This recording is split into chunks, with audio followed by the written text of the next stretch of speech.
100 అబద్ధాలు చెప్పి నమ్మించే ప్రయత్నం చేయడం కంటే, ఒకే ఒక నిజం చెప్పి క్షమించు అని అడగటం చాలా ఉత్తమం. ఎందుకో తెలుసా?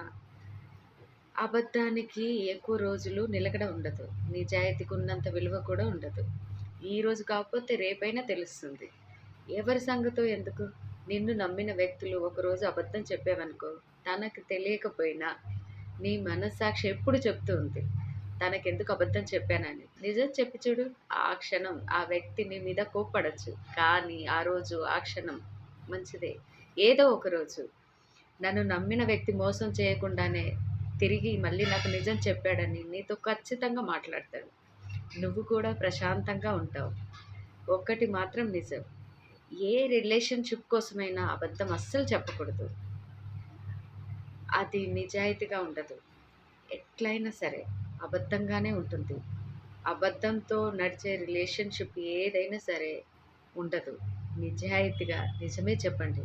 మీ రిలేషన్‌షిప్‌ని కాపాడుకోండి. ఇదొక్కటి గుర్తుపెట్టుకోండి. చాలు.